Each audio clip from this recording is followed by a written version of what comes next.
Donc bonjour d'abord, bienvenue à ce webinaire proposé par Spinalcom. Alors je vais juste changer et passer au partage d'écran pour que vous puissiez tous visualiser mon écran et avoir tout ça comment dire, en plein écran. Est-ce que tout le monde a le partage d'écran? Est-ce que vous voyez bien mon écran? Tu as le partage d'écran? Ok, parfait. Donc ce webinaire aujourd'hui il est dédié à une thématique qui est l'intégration BIM, GTB, GMAO. Donc on va parler de smart building, de bâtiment digital. Et l'objectif qui est clairement annoncé pour nous, c'est euh, c'est de discuter autour de l'intégration des différentes briques du bâtiment digital, en commençant par trois briques qui nous semblent essentielles, qui existent déjà dans le bâtiment et qui, excusez-moi, faut que j'arrête mon. Voilà, trois briques qui nous semblent essentielles dans le monde du bâtiment, qui sont le BIM, la modélisation du bâtiment, la GTB, la gestion technique des bâtiments, et la GMAO, la gestion de la maintenance dans les bâtiments. Alors avant de commencer, ce que je vous propose, c'est de parler du sommaire. Les choses qui vont nous intéresser aujourd'hui, on vous l'a dit, c'est l'intégration BIM, GTB, GMAO, mais avant ça, je vais commencer par présenter un petit peu Spinalcom, très rapidement, donc moi-même et Spinalcom. Essayer de positionner pour bien définir ce qu'on entend par outils BIM, GTB et GMAO. Et ensuite parler des trois points qui vont nous intéresser vraiment aujourd'hui, à savoir pourquoi est-ce qu'on connecte le BIM, le GTB et la GMAO. Alors on a pas mal de raisons nous, mais on les partage avec vous. Mais je pense qu'on attend aussi votre retour. Et puis vous avez sûrement des clients ou des demandes qui sont particulières sur cette intégration. Il y a aussi pourquoi est-ce qu'on connecte donc le BIM, le GTB, la GMAO. Le second point, c'est une discussion autour de ce que veut dire l'intégration et des différentes méthodes qui permettent d'intégrer. Concrètement, on entend nous beaucoup, on regarde énormément ces sujets-là, et on voit pas mal de personnes qui intègrent le BIM, le GTB et la GMAO, mais ça ne veut pas dire la même chose. Donc on aura une discussion sur ce que ça veut dire intégrer BIM, GTB, GMAO, les différents modes d'intégration, et puis ce qu'on va proposer, c'est une analyse de ces différents modes d'intégration.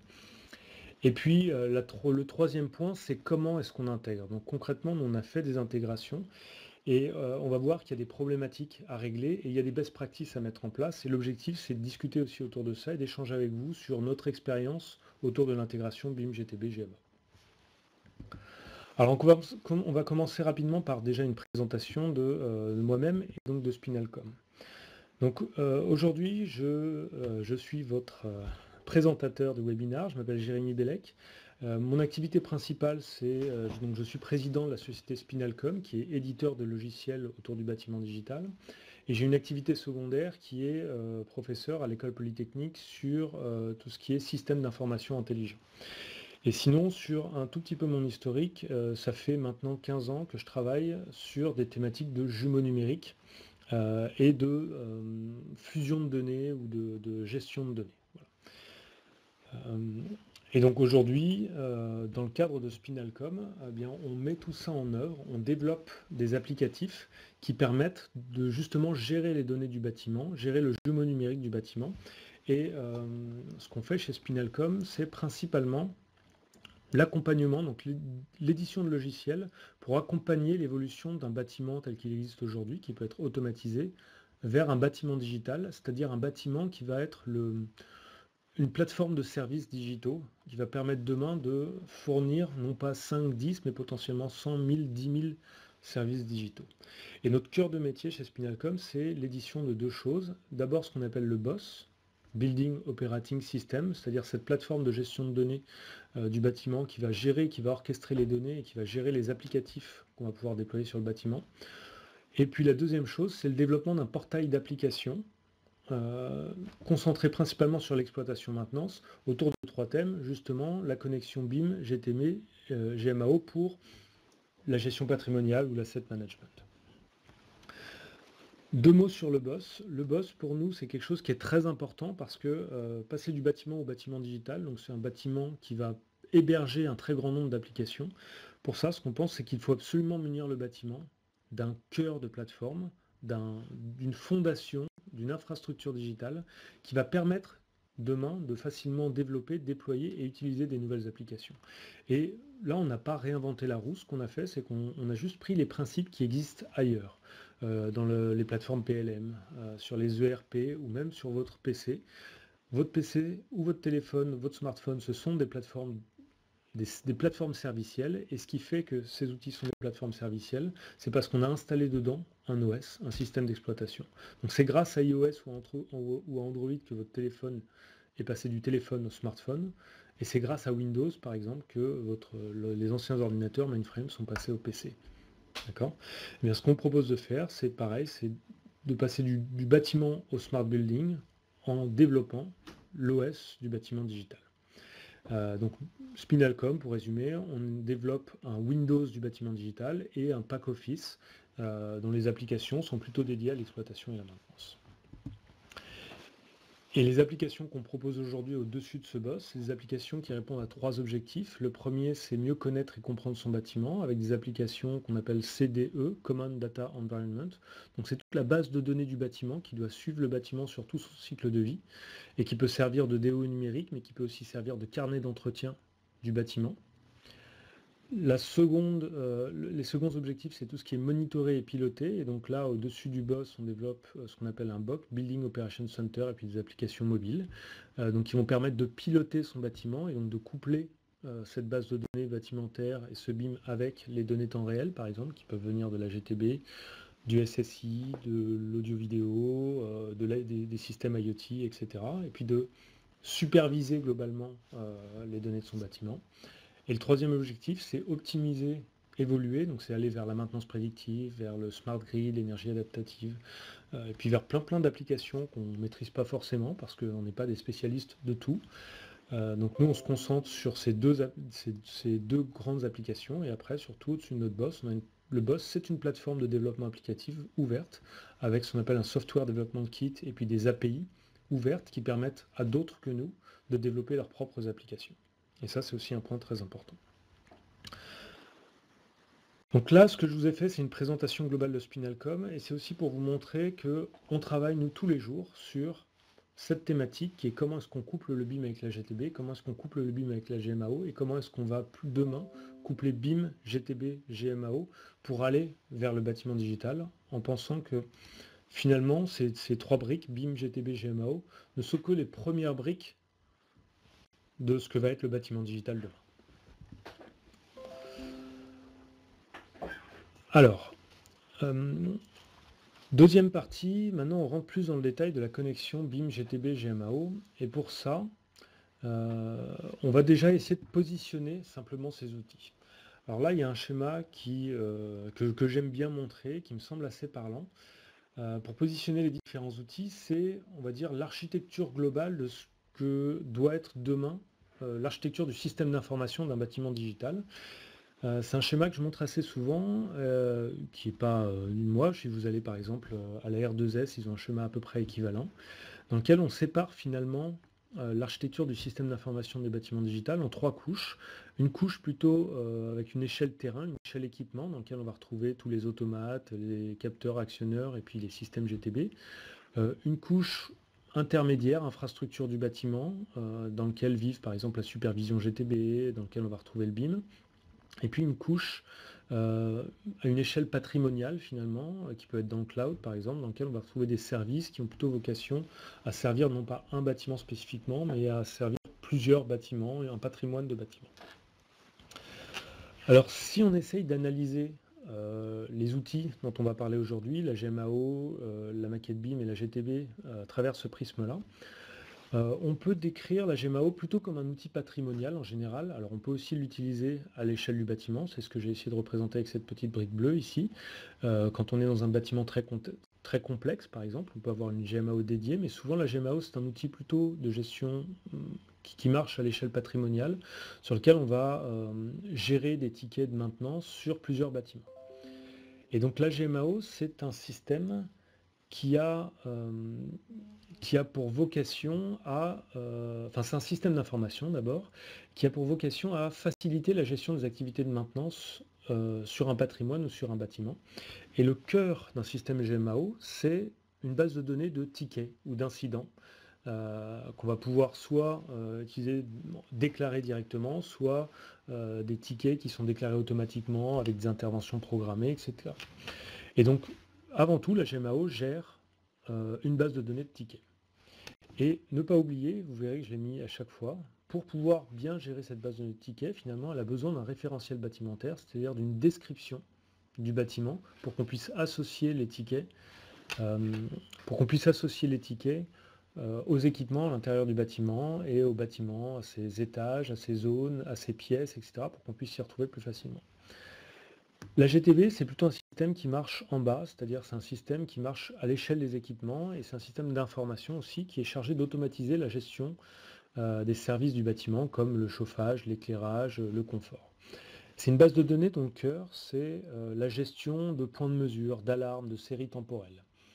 Et l'objectif, bien sûr, c'est d'automatiser, donc c'est de gérer des capteurs, des actionneurs, mais on utilise aussi sur cette GTB des superviseurs qui marchent plutôt là à l'échelle bâtimentaire, dans lequel on veut pouvoir visualiser l'intégralité des données, comprendre ce qui se passe, et puis suivre les alarmes, les alertes. Et donc pour cette supervision, et même pour l'intégration de la GTB, pour son paramétrage, on a aussi besoin d'un référentiel bâtimentaire, c'est-à-dire de décrire le bâtiment, étage, zone, pièce, équipement à l'intérieur des pièces, pour pouvoir associer aux équipements ces points de mesure et ces données temps réel. Et le troisième outil, c'est la maquette BIM. Alors là, je parle bien de la maquette, pas du processus. Donc la maquette BIM, ce n'est pas une base de données, ça n'est pas une base de données. En fait, c'est un graphe de données. Souvent, ce que vous avez en sortie d'une démarche BIM, c'est un fichier, format IFC, format Revit. Donc, c'est un graphe de données qui permet de modéliser de manière très fine le patrimoine et le bâtiment. Et donc, finalement, ce qu'offre le BIM, c'est un référentiel bâtimentaire très précis. Et là, je vais insister sur trois choses, c'est que finalement, à chaque fois, quel que soit l'outil qu'on déploie, on parle de la GMAO, de la GTB, mais même des autres outils dans le bâtiment, à chaque fois, on a besoin d'associer ces outils avec un référentiel bâtimentaire. Et là, c'est là qu'on va trouver finalement une association très importante entre le BIM, la GTB, la GMAO, et c'est là où le BIM vient un peu pousser, bousculer tout ce qui existait avant. Alors maintenant qu'on a bien défini ça, on passe à l'étape d'après, qui est pourquoi est-ce qu'on souhaite connecter le BIM, le GTB et la GMAO.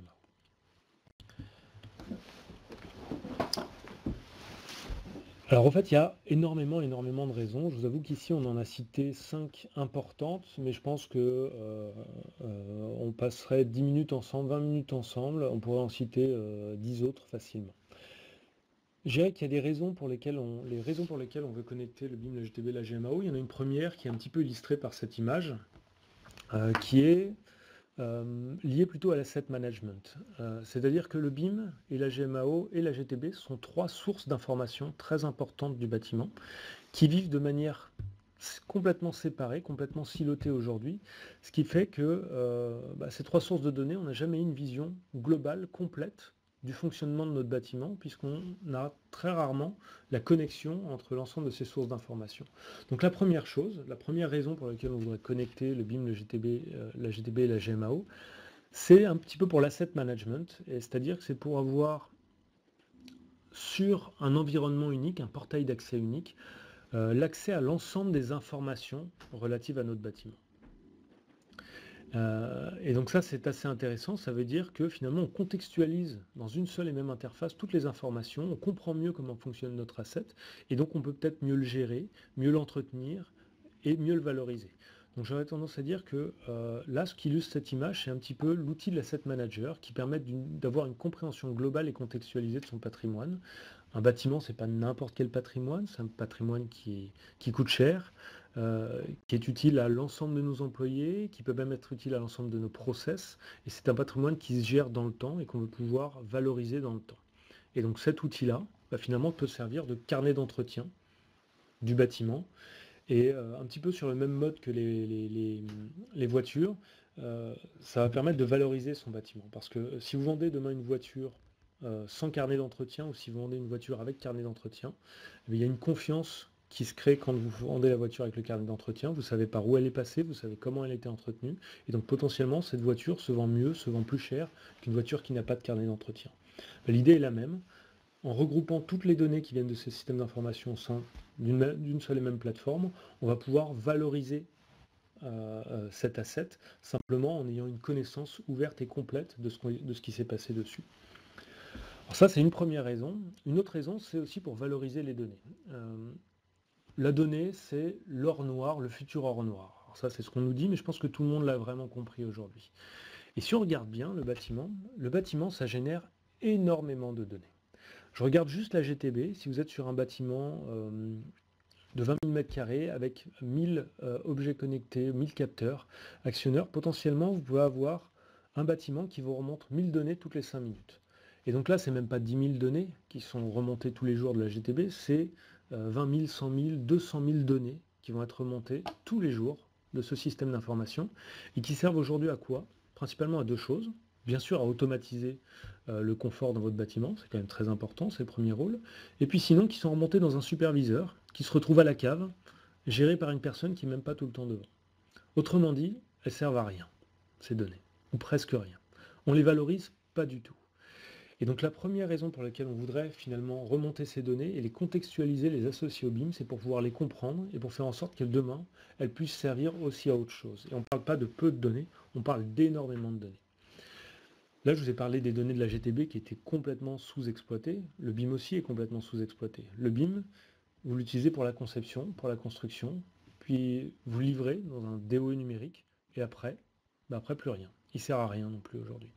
Alors que c'est le meilleur descripteur de votre patrimoine, et qu'on pourra vraiment s'en servir de manière le valoriser aussi derrière. Et là, je parle donc du BIM, de la GTB. Je pense que la GMAO, on est à peu près au même point, c'est-à-dire que la GMAO sert à votre mainteneur, sur lequel vous pouvez sortir des rapports. Par contre, aujourd'hui, des tickets de GMAO pourraient être utilisés, par exemple, pour calculer une valeur nette actualisée d'un asset dans le bâtiment, parce que plus il y a de tickets, plus cet équipement est en défaut, et donc plus il est en défaut, moins plus sa valeur baisse. Voilà, et donc ça permettrait potentiellement, si on avait les données en temps réel de la GTB, de pouvoir vraiment associer des notions de valeur, associer plus de choses, et puis utiliser les données de la GMAO directement pour la gestion de l'asset. Donc ça, c'est vraiment le deuxième point, un petit peu plus global. Un troisième point, donc il y en a trois autres, l'optimisation de l'intégration, la première brique vers l'évolution du bâtiment digital. On est vraiment en train d'intégrer des choses qui sont déjà existantes dans le bâtiment et d'utiliser et de valoriser ces données. Demain, on pense qu'on peut faire énormément de nouvelles applications, mais il y a un point sur lequel je vais insister, et ensuite je passe à la suite, c'est l'optimisation de l'intégration de l'exploitation. Il y a des gains de temps qui sont énormissimes. Le BIM, c'est quelque chose d'assez nouveau, d'assez récent dans le monde du bâtiment, du moins son utilisation. Et c'est quelque chose qui vient un petit peu transformer la manière dont on va intégrer de la GTB, dont on va intégrer la GMAO, parce que, on vous l'a dit au début, dans le slide précédent, la GTB comme la GMAO, mais comme tous les systèmes d'information qui marchent dans le bâtiment, doivent reposer sur une description du patrimoine bâtimentaire. Et je vais vous prendre juste un exemple, sur un bâtiment de 20 000 m², intégrer une GTB. Pour intégrer une GTB, finalement, vous devez faire deux choses. Vous devez intégrer un outil qui s'appelle par exemple Space Dynamics chez Distech Control, qui va être un outil dans lequel vous allez reprendre tout votre base plan, vous allez repositionner tous vos équipements GTB dessus, donc ça peut être aussi du NL Facilities, tous vos équipements GTB dessus, faire les liens pour pouvoir paramétrer votre GTB en fonction du cloisonnement. Vous regardez cette première étape, je prends les bases plans, je remets les équipements dessus. C'est exactement ce qui est fait dans la maquette BIM. Et pourtant, aujourd'hui, comme les outils ne sont pas compatibles, vous le refaites après. Et ça, c'est une étape qui, sur un bâtiment de 20 000 m², peut vous prendre un mois de travail, juste pour refaire ce qui existe déjà dans le BIM. Et ce mois de travail, c'est juste sur l'outil de paramétrage de la GTB. Mais ensuite, vous devez refaire exactement la même chose sur l'outil de supervision de la GTB, puisque les deux sont rarement liés.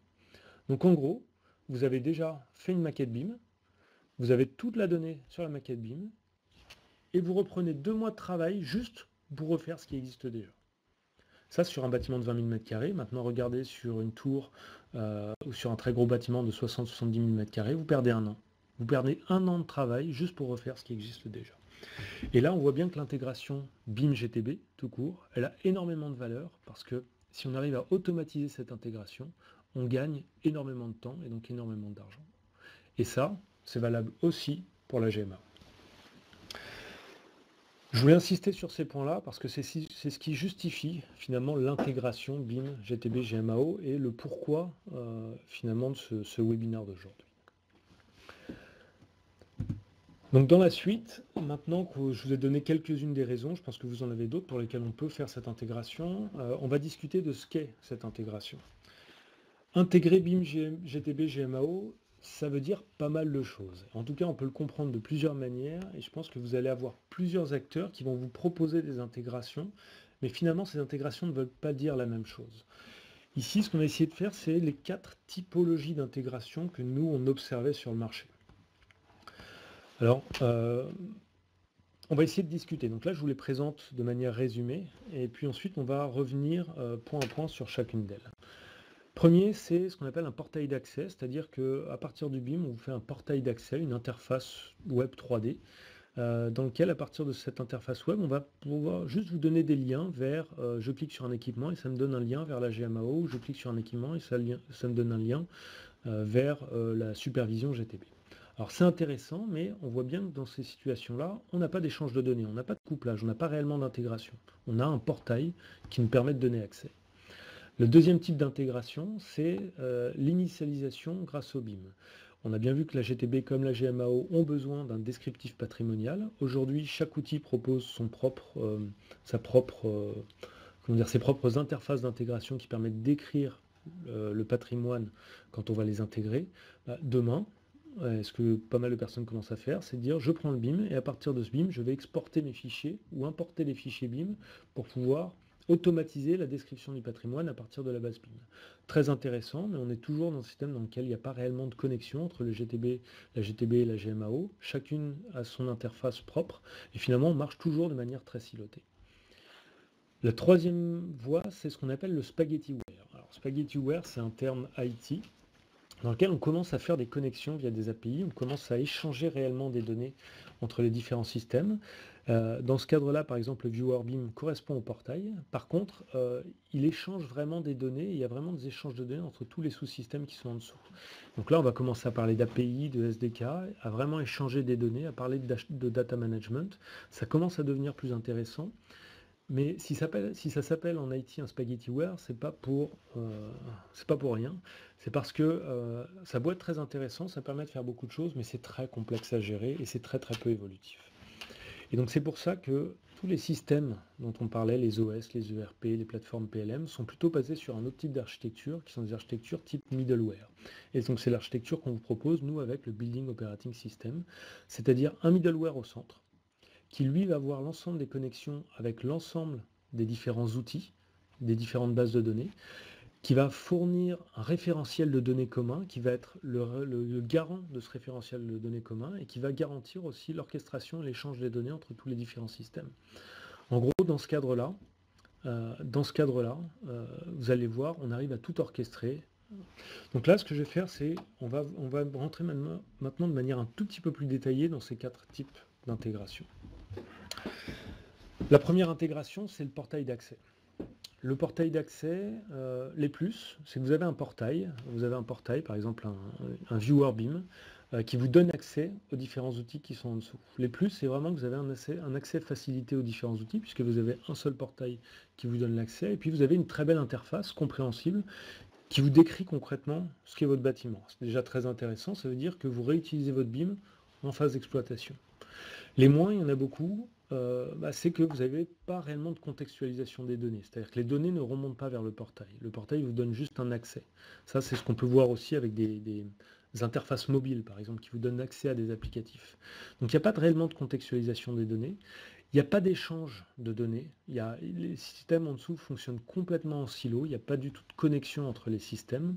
Et donc il n'y a par exemple pas du tout possibilité d'automatiser certaines tâches comme j'ai des alarmes GTB qui remontent de manière récurrente. Et donc ça peut me permettre de créer automatiquement un ticket dans la GMAO pour pouvoir automatiser des tâches de gestion de tickets. Voilà. Avec ces types d'outils-là, vous ne pouvez pas faire ça. Donc on a essayé de mettre un petit tableau ici dans lequel on définit plusieurs critères. Et on voit bien que cette idée d'intégration par portail, finalement, ça vous donne un très beau frontal, un très beau portail, mais tout le reste, c'est pas au niveau. C'est comme si vous aviez un très bel avion avec 2 moteurs, sauf que les moteurs ne savent pas marcher ensemble. Voilà, ça ne fonctionne pas. Et ça, c'est quand même un cas qu'on voit très très souvent arriver sur le marché, donc juste faire attention, un portail d'accès, ça n'est pas une intégration. Le deuxième cas, c'est l'initialisation grâce à la maquette BIM. Alors là, les plus, on vous l'a dit, la GTB comme la GMAO ont tous les deux besoin d'intégrer ou de décrire le patrimoine. Donc le plus, quand on a cette intégration, c'est clairement que déjà on va pouvoir avoir des interfaces un peu plus détaillées. Souvent on intègre aussi le viewer BIM quand on fait cette intégration. Donc on peut visualiser les données de la GTB ou les données de la GMAO sur un référentiel commun, ça c'est intéressant. Et puis on peut simplifier les démarches d'intégration, c'est ce que j'expliquais tout à l'heure, on peut les automatiser. Par contre, il y a quand même des moins, c'est que une fois qu'on a fait cette première intégration, nos deux systèmes fonctionnent tout de même en silo, ils n'échangent pas de données, on ne peut pas faire de croisement de données. Si jamais j'ai une modification d'un référentiel, c'est pas pour l'autre ne se met pas forcément à jour. Et donc finalement, on conserve complètement les silos, on n'a toujours pas la possibilité d'automatiser, et on n'a pas une cohérence de l'ensemble des systèmes. Autrement dit, si je reprends mon cadre d'analyse, je peux avoir des interfaces utilisateurs qui peuvent être meilleures, mais je n'ai pas forcément mon portail, donc je ne suis pas complètement ouvert. Je n'ai pas de data management, je n'ai pas d'interaction de données entre les deux systèmes. Je simplifie l'intégration.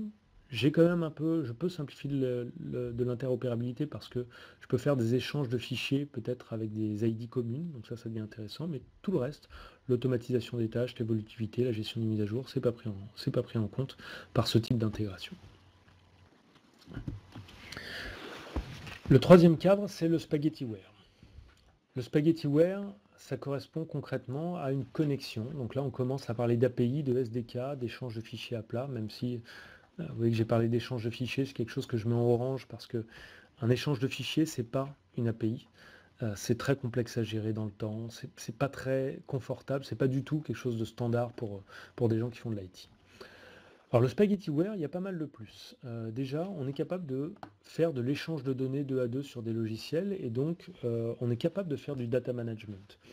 On peut aussi réaliser un portail quand on fait ça, un portail qui va permettre de visualiser, de contextualiser l'ensemble des données. Si on connecte toutes les sources de données au portail, on va pouvoir afficher dans un seul et même portail l'ensemble des données. Et contrairement au portail qu'on exprimait tout à l'heure qui nous donnait juste un accès, là on peut aussi faire remonter les données. Et donc c'est intéressant. Et puis on peut commencer à automatiser des tâches parce qu'après tout, on a connecté la GMAO à la GTB potentiellement, et donc en connectant la GMAO à la GTB, on peut échanger des alarmes GTB ou un groupement d'alarmes GTB avec de la GMAO et commencer à automatiser la création d'un ticket par exemple par la GTB. Donc au final, avec un spaghettiware, on rentre dans l'IT, on rentre dans le système d'information. Par contre, on est sur un système d'information qui n'est pas celui qui est le plus mature sur le marché. C'est-à-dire qu'on peut développer des super interfaces utilisateurs, on commence à faire du data management, par contre ça ne simplifie pas l'intégration. Ici, chaque boîte a son propre référentiel, et potentiellement, si je fais une modification du référentiel de ma GMAO, ça ne veut pas dire que le référentiel de ma GTB est modifié. Voilà, c'est très compliqué à gérer, toutes ces choses-là. On peut commencer à automatiser des tâches. L'interopérabilité, finalement, elle n'est pas garantie, on n'a pas de référentiel commun. Dans ce cadre-là, on n'a pas un outil garant du référentiel commun. Et donc l'évolutivité est très complexe parce que plus on a de systèmes, plus on a de liens. Donc en gros, si vous avez 10 systèmes, ça vous fait 10 plus 9 plus 8 plus 7, etc. liens. Donc plus vous avez de systèmes, le nombre de liens augmente exponentiellement en fonction des systèmes. Et ça, c'est très très difficilement gérable d'un point de vue IT. D'accord ? Donc on est sur quelque chose de déjà... Concrètement, on commence à faire du data management. Par contre, d'un point de vue IT, on n'est pas sur quelque chose d'évolutif. Et donc c'est pour ça que le dernier mode d'intégration, qui est le mode d'intégration par middleware, celui qui est utilisé par tous les systèmes d'information modernes que vous pouvez trouver dans le PLM, le RP, les OS, etc. C'est des systèmes d'information dans lesquels on va retrouver un middleware central. Ce middleware central, si vous regardez ce système, finalement, il permet de simplifier, de gérer la complexité, c'est-à-dire de limiter le nombre de connecteurs qu'on a à faire, de gérer les données. Il permet de faire des liens, finalement, on a un nombre de liens infini potentiellement entre les données. On va pouvoir coupler à ce système des outils d'analyse qui vont pouvoir automatiser énormément de tâches parce qu'ils auront accès à toutes les données. Et surtout, ça veut dire que le viewer est un superviseur ou un portail d'accès à toutes les données, mais chaque application peut aussi accéder à toutes les données de manière assez simple, et donc ça permet d'enrichir aussi chacune des applications. Avec un système comme celui-ci, et j'insiste, c'est le type, la typologie de système qui est vraiment au cœur de tous les systèmes IT modernes. Vous avez potentiellement des interfaces utilisateurs très riches, complètement contextualisées. Vous pouvez faire du data management de manière très très évoluée, puisque ici vous pouvez coupler absolument toutes les données et faire des croisements sur toutes les données. Vous simplifiez l'intégration parce que vous avez au cœur un boss ou un OS ou un middleware qui est responsable du référentiel commun, et s'il y a une modification du référentiel qui peut le pousser automatiquement à l'ensemble des sous-systèmes, vous pouvez automatiser des tâches, vous garantissez l'interopérabilité parce que vous avez ce middleware central qui est responsable du référentiel et donc qui garantit que tout le monde va communiquer de la même manière avec les bonnes ID. Et ça, c'est très évolutif parce que si vous rajoutez un système, vous avez juste à rajouter un lien et ce système peut avoir accès à l'ensemble des données du système. Donc ce qu'on vous propose, nous, ces 4 voies-là, c'est pour vous montrer un petit peu la différence de ce qu'on peut entendre par intégration et essayer de vous guider aussi vers ce qui fait aujourd'hui un système d'information moderne, c'est-à-dire un système d'information équipé d'un middleware qui est là pour garantir un référentiel commun à jour et pour orchestrer les échanges entre les différents applicatifs. Et ça, quand on parle de GTB, d'intégration GTB, GMAO, BIM, c'est très important parce qu'on est en face de 3 systèmes d'information ou modèles de données très riches et c'est déjà des milliers, voire des millions de données qu'on va vouloir coupler les unes avec les autres. Et juste pour ces 3 outils-là, il faut passer par un système d'information pertinent. Donc là, j'en arrive au dernier point qui est comment est-ce qu'on intègre.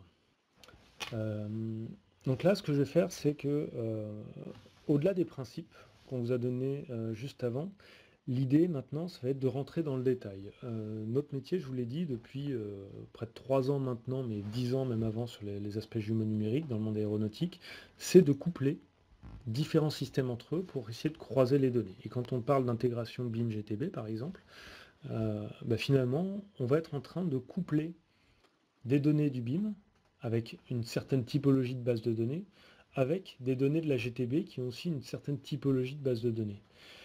Et donc là, on est en train de faire du rapprochement de bases de données. On est vraiment dans des problématiques IT. Alors ici, ce que j'ai essayé de vous montrer, c'est la démarche d'intégration. L'idée, c'est que si je veux coupler le BIM avec la GTB, on voit bien qu'aujourd'hui, le BIM commence à arriver en amont, avant la GTB. C'est-à-dire qu'avant d'intégrer la GTB, on a construit une maquette BIM. Mais une maquette BIM, ce n'est pas encore un référentiel unique. Je vais vous montrer finalement une maquette BIM, selon si vous la construisez sur... si vous me fournissez un fichier IFC, un fichier Revit, déjà, elle ne va pas être structurée de la même manière. Et puis surtout, une maquette BIM, ça reste une maquette, c'est-à-dire un fichier statique qui n'est pas du tout dynamique, sur lequel je ne vais pas pouvoir modifier les données en temps réel ou associer d'autres données qui sont par exemple des données de point de mesure ou de time series. Donc là, dans la démarche, ce qu'on fait, c'est qu'on récupère d'abord une maquette BIM et on essaie de la récupérer en ayant une certaine charte de modélisation pour pouvoir atteindre notre objectif final. Donc dans la première démarche, d'abord, on récupère le modèle statique. Ce modèle statique, on l'importe dans ce qu'on appelle le boss, donc ce middleware, qui va rendre cet outil dynamique. Une fois qu'on a rendu cet outil dynamique, on commence à parler de jumeaux numériques. Là, il va falloir restructurer les données, les réorganiser pour qu'elles soient compréhensibles par l'ensemble des autres systèmes. Et donc ça, en fait, on passe du jumeau numérique au référentiel unique partagé, c'est-à-dire une réorganisation des données dans lequel on va avoir bâtiment, on va organiser les données par exemple par bâtiment, étage, pièces, équipement à l'intérieur des pièces, ou bien par zone, ou bien, enfin peu importe finalement, en fonction des besoins des applications suivantes. Et une fois qu'on a ce référentiel unique, qu'on peut partager, là, on peut commencer à en finir avec les silos, c'est-à-dire utiliser ce référentiel unique pour paramétrer, pour se coupler avec chacune des applications. Et faire en sorte qu'elles soient en permanence à jour et que ce référentiel mette en permanence à jour le référentiel de chacune des applications. Et une fois qu'on a fait ça, ça veut dire qu'on va pouvoir finalement associer un ticket GTB avec un équipement de la maquette BIM qui a un identifiant unique, associer des points de mesure ou des séries temporelles ou des alarmes avec le même équipement. Et grâce à ça, on voit bien qu'on a une sorte de donnée pivot qui est l'équipement défini une fois dans un référentiel unique.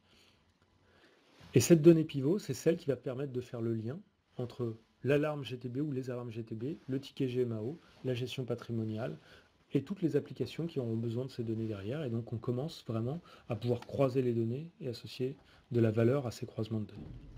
Donc là, je vais vous le montrer très concrètement sur un cas d'usage. Donc là, sur un cas d'usage, sur un bâtiment sur lequel on a fait une intégration. Ce bâtiment, c'est un bâtiment qui appartient à une société qui s'appelle GSE, qui est développé par une société qui s'appelle GSE, qui est l'un de nos clients, et qui a justement fait une intégration BIM GTB complète.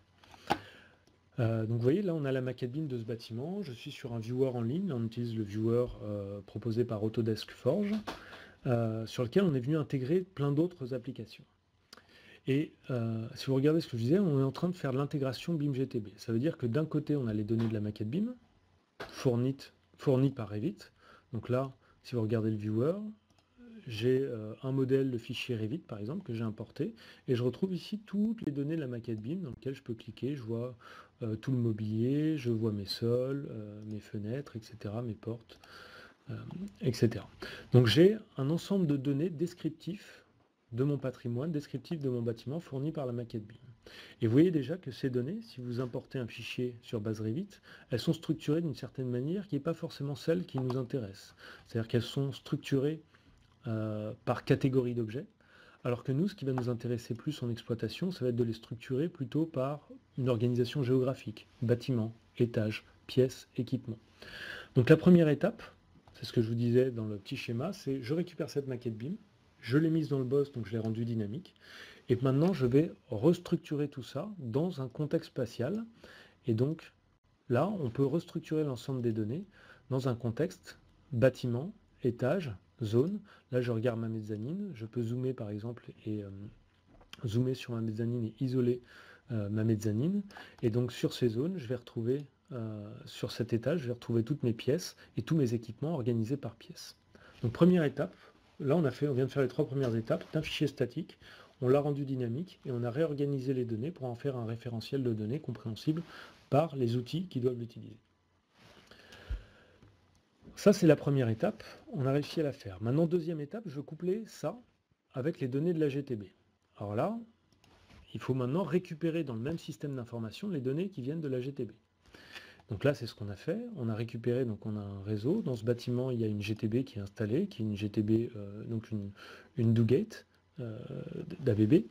Et donc, ce qu'on a fait, c'est qu'on a développé un connecteur BACnet. Donc maintenant, on a un connecteur BACnet. On a aussi fait la même chose avec un connecteur via une GTB Schneider Electric ou par intermédiaire d'une société qui s'appelle Oxitaline avec des GTB en LON.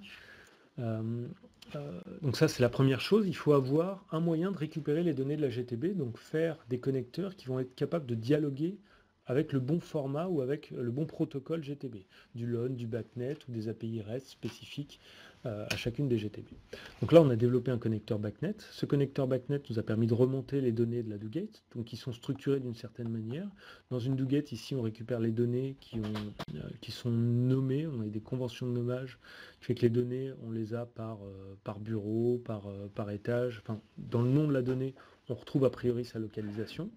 Alors c'est intéressant, mais ça nous donne quand même simplement une liste de points de mesure. Sur cette liste de points de mesure, ce qui est intéressant, c'est qu'on peut venir, alors je vais prendre par exemple une température, on va pouvoir venir visualiser des températures.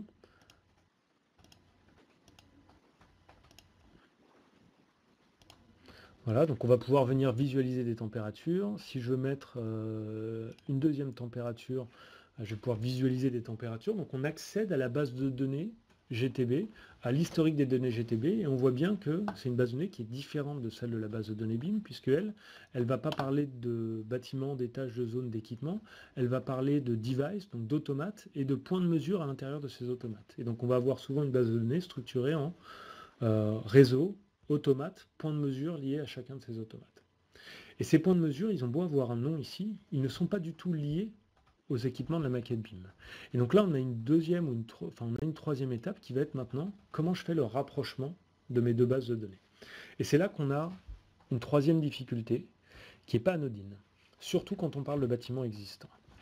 Cette troisième difficulté, elle est comment je fais concrètement pour dire que ce point de mesure-là est associé à cet équipement-là, potentiellement. D'accord ?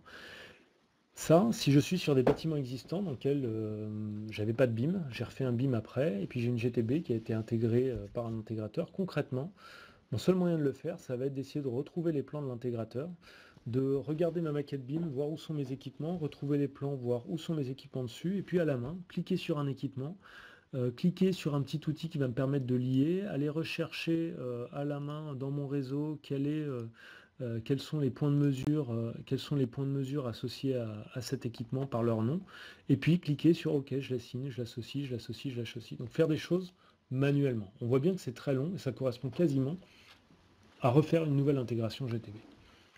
Alors ça, c'est pas le but. Le deuxième moyen pour faire ça, ce serait d'être capable de nous fournir un fichier de transfert. D'un côté, j'ai la base de données GTB, de l'autre côté, j'ai la base de données bâtimentaire. J'ai des ID correspondant à chacun de mes équipements, j'ai des ID correspondant à chacun de mes points de mesure. Bien l'idée, ce serait d'utiliser des outils comme ce qui peut se faire maintenant avec Estac, en disant, dans la base de données GTB, je vais rajouter des tags, je vais rajouter des identifiants qui vont me permettre de dire, voilà, cette donnée-là est associée à cet étage, à cet équipement à l'intérieur de l'étage. Donc je peux le faire soit par des tags et des identifiants, soit par des tags, soit directement par des identifiants.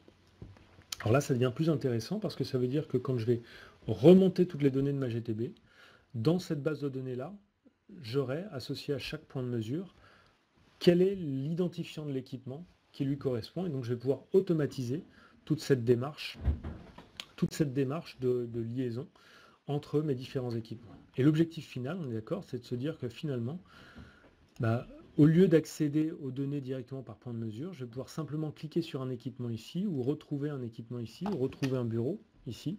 Et moi, mon objectif, c'est en cliquant sur le bureau, de pouvoir accéder à l'ensemble des données du bureau, par exemple sa température, et puis potentiellement de pouvoir afficher ou comparer des choses comparables, c'est-à-dire de pouvoir afficher des genres de heatmap finalement sur le bureau, dans lequel je vais pouvoir comparer automatiquement toutes les températures sur certaines zones. Et pour faire ça, il faut quand même passer par énormément d'étapes, qui est de dire, je lis les points de mesure à cet équipement est dans cette salle, donc la température de cette salle peut se calculer automatiquement à partir de cet équipement. Toutes les salles ont une donnée de température, et donc je vais pouvoir comparer automatiquement les données de température de l'ensemble des salles. Et toutes ces démarches-là, toutes ces étapes-là, on est vraiment dans de l'IT, on est vraiment dans du rapprochement de bases de données. Et c'est pour ça que nous qui avons fait vraiment la démarche sur des bâtiments existants dans lesquels on n'avait aucune information sur la GTB, on a bien vu qu'on avait mis énormément de temps pour le faire et qu'il a fallu faire les choses manuellement. Et puis on a commencé à travailler sur des bâtiments nouveaux ou des bâtiments sur lesquels on refaisait la GTB, dans lesquels, dès le début, on a pris en compte cette contrainte dans la maquette BIM et on a commencé à décrire finalement une démarche, à décrire une démarche et à lister les problématiques qu'on voulait résoudre et à essayer de décrire des best practices pour pouvoir résoudre ces problèmes très simplement. Et donc là, ce que je voulais vous partager sur ce dernier slide, c'est vraiment quelles sont les problématiques qu'on a rencontrées et quelles sont les best practices à mettre en œuvre pour faire en sorte que demain, quand je crée un nouveau bâtiment ou que je rénove un bâtiment et que je le rénove en utilisant du BIM, je puisse intégrer dans la réalisation de mon BIM les contraintes liées à la GTB, les contraintes liées à la GMAO pour faire en sorte que cette maquette BIM soit prête à la livraison, à être couplée avec le BIM et avec la GMAO, et pour faire en sorte que l'intégrateur BIM, l'intégrateur GTB et l'intégrateur de la GMAO prennent en compte ces contraintes directement dans leurs outils. Donc pour essayer de résumer, quand on fait de l'intégration BIM GTB GMAO, ou même BIM GMAO, BIM GTB seul, on est dans de l'intégration IT. On est dans des problématiques IT de rapprochement de bases de données. Et donc le premier point, c'est que l'objectif, c'est j'ai une base de données BIM, j'ai une base de données GTB, comment je fais pour les rapprocher? Parce que si j'ai pas fait attention, ça veut dire que j'ai pas d'ID commune, d'identifiant commun, j'ai pas de convention de nommage commune. Le deuxième point, c'est que une base de données GTB, une base de données BIM ou GMAO, ce ne sont pas les mêmes natures de bases de données. On a des typologies complètement différentes et des complexités complètement différentes de bases de données. Je prends une base de données GTB, c'est une base de données qui gère principalement des points de mesure et des time series et qui a pour vocation d'être temps réel. Par contre, c'est pas une base de données qui va gérer comme le BIM des graphes d'objets ultra complexe. Donc dans le cas du BIM, on a une base de données orientée objet, complexe, pas temps réel. Dans le cadre de la GTB, on a une base de données qui gère que des points de mesure et des alarmes et des time series, et qui le fait très bien, qui le fait en temps réel parce qu'on doit gérer des gros volumes de données qui arrivent en temps réel. Comment je fais pour coupler les deux? Il va falloir que je choisisse des outils qui sont capables de dialoguer en temps réel avec des bases GTB et dialoguer et de comprendre ce qu'est un graphe d'objet, donc d'avoir une représentation objet des choses. Donc idéalement, une base de données orientée objet ou graphe, capable de faire du temps réel. Et ça, c'est un outil qui me permet finalement de gérer ces liens. Troisième, c'est le manque d'ouverture. Là, ça, c'est aussi une grosse problématique. Et vous connaissez sûrement tous le cadre R2S qui a été vraiment fait par la SBA pour répondre à cette problématique. L'idée, c'est que si vous avez des choses fermées, on n'est pas magicien. On fait, nous, du couplage de systèmes IT, mais pour ça, il faut qu'on ait accès aux données des systèmes IT. Et donc, j'insiste, pour moi, ce qui est le plus important dans le R2S, c'est les API, le SDK, les API ouvertes et documentées, accessibles.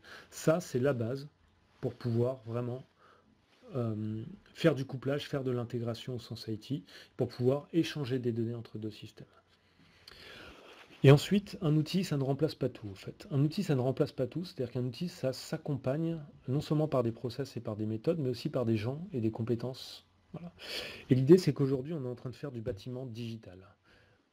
On est en train de parler à des experts du bâtiment qui connaissent très bien ce qu'est un bâtiment, qui connaissent bien ce qu'est la GTB, mais qui n'ont pas réellement de compétences dans le monde digital. Les gens qui sont des experts dans le monde digital, ce sont des SS2I, des ESN, des éditeurs de logiciels. Et ces gens-là, il va falloir aussi travailler avec eux parce que quand on veut faire du rapprochement de bases de données, de la migration de bases de données, finalement, eux ont déjà cette expertise. Et donc, avoir des outils, c'est très bien. Avoir des API ouvertes, c'est très bien, mais se faire accompagner par des gens qui ont des process, des méthodes et qui ont les compétences spécifiques qui permettent de répondre à ces problèmes, c'est indispensable. Et donc faire du bâtiment digital demain, faire du couplage BIM, GMAO, GTB, ça se fait en faisant appel à des ressources, à des compétences qui savent, donc des compétences qu'on trouve chez des ESN, des SS2I souvent, et qui savent mettre en relation de bases de données. Et bien sûr, ça fera intervenir le BIM Manager, qui sera plus là juste pour faire du BIM Management en phase de conception-construction, mais pour préparer les maquettes BIM à la phase d'exploitation. Donc là, gardez ça en tête, les best practices, préparation des données dans la maquette BIM en amont, usage de technologies adaptées à l'intégration, cadre R2S, c'est-à-dire API et SDK ouverts, et se faire accompagner par des gens qui ont les bonnes compétences. C'est un métier et il y a des gens très compétents pour le faire. Donc j'arrive à l'outil à la conclusion. L'objectif, c'était de vous montrer un petit peu pourquoi on fait de l'intégration BIM GTB GMAO, de définir ce qu'est cette intégration parce qu'on voit qu'il y a beaucoup d'incompréhension quand on parle d'intégration BIM GTB GMAO. Donc d'essayer de vous donner un cadre d'analyse qui va vous permettre de voir vraiment ce qu'on vous propose en tant qu'intégration. Est-ce que c'est juste un portail? Est-ce que c'est beaucoup plus qu'un portail? Voilà, et puis de revenir à la fin sur la valorisation, sur pourquoi est-ce qu'on intègre. Et donc à la fin, je terminerai vraiment là-dessus. L'objectif de tout ça, c'est que intégrer le BIM, la GMA ou la GTB, ça va permettre de valoriser votre bâtiment. La première chose, c'est que ça permet de valoriser le bâtiment. Ça permet de réduire le coût parce que aujourd'hui, finalement, ce manque d'interopérabilité, il y a des études, une étude américaine qui, par exemple, vous dit que le manque d'interopérabilité, c'est au minimum 3 € par mètre carré par an perdu, juste par manque d'interopérabilité entre applications. Je pense que même si on veut aller vers la valorisation du bâtiment, vers le flex office ou d'autres, on peut même aller jusqu'à des montants qui sont largement supérieurs, de l'ordre de 30 € par mètre carré par an. Donc on va réduire les coûts. On peut vraiment réduire le temps de résolution d'incidents si on a couplé la GMAO avec la maquette BIM parce qu'on va contextualiser les informations. Pareil avec les alarmes GTB. On peut améliorer la maintenance et aller vers la maintenance prédictive. C'est l'un des critères même pour aller vers la maintenance prédictive. Pour y aller, pour faire de la maintenance prédictive, il va falloir accéder, croiser, analyser des données, faire des bons diagnostics et prédire ce qui va se passer. Ça, on ne peut pas le faire si on n'a pas toutes les informations nécessaires. Un médecin, quand il veut faire un diagnostic, il ne prend pas juste il ne regarde pas juste votre température. Il regarde votre température, il vous touche le pouls. Enfin, en gros, il fait son diagnostic sur énormément d'informations, et à partir du croisement de ces informations, il sait quelle maladie vous avez. Pour aller vers la maintenance préventive, prédictive, et aller vraiment beaucoup plus loin dans l'analyse du bâtiment, il faut qu'on ait plus de données, il faut qu'on arrive à croiser ces données de manière cohérente. Et puis un dernier point qui me semble quand même très important, c'est la capitalisation des investissements réalisés. Une maquette BIM, c'est un investissement. Ne pas la garder en phase d'exploitation, c'est limite un crime, tellement elle peut avoir de valeur pendant cette phase-là et tellement elle peut servir pendant cette phase-là. Voilà. Donc ça, c'est vraiment, je reviens sur les bénéfices de l'intégration. Et pour ça, il y a aussi des bénéfices techniques et des choses techniques à avoir, et c'est mon dernier slide. Pour faire une bonne intégration, il faut un bon système d'information. Et un bon système d'information moderne, c'est un système d'information qui est basé sur un middleware. Alors nous, on vous en propose un, bien sûr, qui s'appelle un BOSS, Building Operating System, mais ce middleware, il a énormément de rôles. Il va être le garant du référentiel unique partagé. C'est vraiment son rôle primordial. On n'a pas un référentiel par outil, on a un référentiel partagé. Elle va orchestrer les différentes applications et orchestrer le dialogue entre ces applications, faire de l'échange bidirectionnel. Bien sûr, il y a des API, des SDK ouverts, c'est que ça rentre complètement dans le cadre R2S. Voilà, il faut que le modèle de données soit complètement ouvert. L'objectif, c'est l'interopérabilité, les données contextualisées, la maîtrise de vos données. Et donc, concrètement, c'est juste une évolution de ce qui est proposé dans le cadre du R2S. Là, je pense qu'on arrive au bout de cette présentation. J'espère pour vous qu'elle aura été intéressante et surtout intéressante et que vous avez appris des choses. Et ce que je propose maintenant, c'est de répondre à l'ensemble de vos questions. Je vous remercie. Juste 2 petites secondes, le temps que je repasse à l'interface de gestion des questions.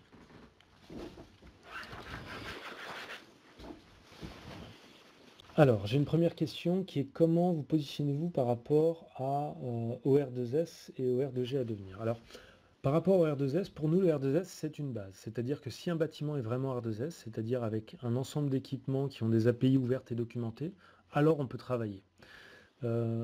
Si je reviens à mon premier, à l'un des premiers slides qui était l'architecture du bâtiment digital, vous retrouvez dans le R2S 3 couches qui sont la couche équipement, la couche infrastructure et la couche service.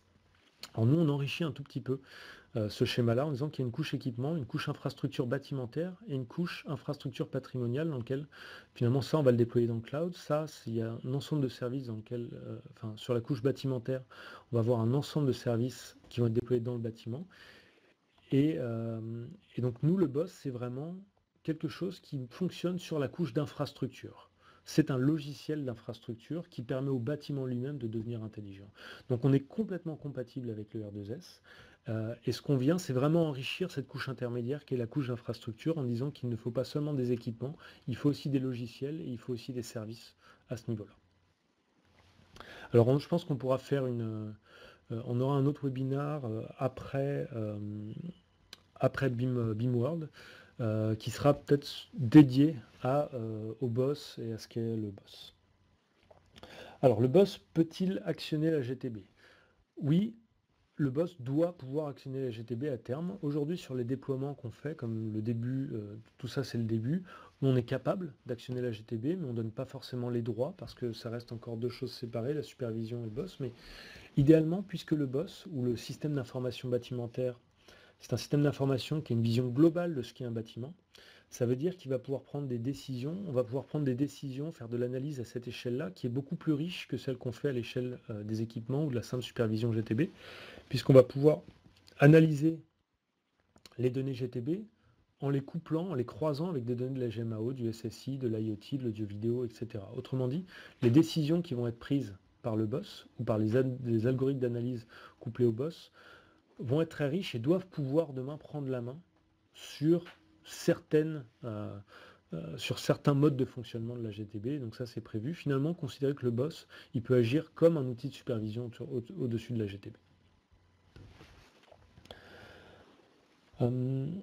Alors, quelle est votre définition du BIM? C'est uniquement les données statiques liées à la maquette. Alors, là, on a bien parlé de maquette BIM, pas de... comment dire?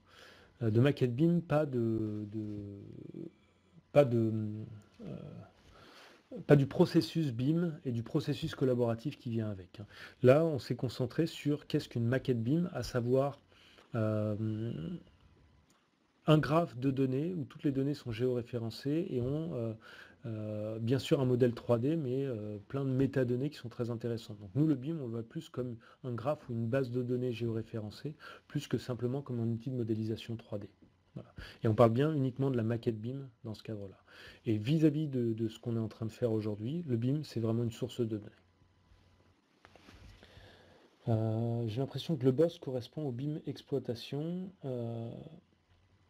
Alors non, le boss n'est pas un BIM d'exploitation. Le BIM d'exploitation, c'est l'une des applications qui va utiliser les données du boss. Donc le boss, c'est une plateforme de gestion de données, c'est une plateforme de data management qui va agréger des données, qui va mutualiser des données, structurer des données, ouvrir des API pour faire en sorte qu'on puisse développer des applicatifs au-dessus. Donc le boss n'est pas en lui-même le BIM d'exploitation. Le BIM d'exploitation, c'est, tel qu'il est décrit chez des sociétés comme Vinci, comme Engie, comme Dalkia, ce sont des portails d'applications, ce sont vraiment des applications spécifiques qui sont construites à partir des données qu'on peut venir piocher dans le boss.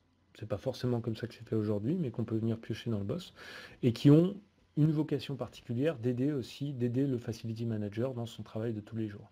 Mais le boss peut très bien servir d'autres applications qui vont servir l'asset manager, qui vont servir des applications mobiles ou autres. Donc c'est vraiment le cœur d'un système, et son rôle, c'est le data management. C'est pas spécifiquement un service.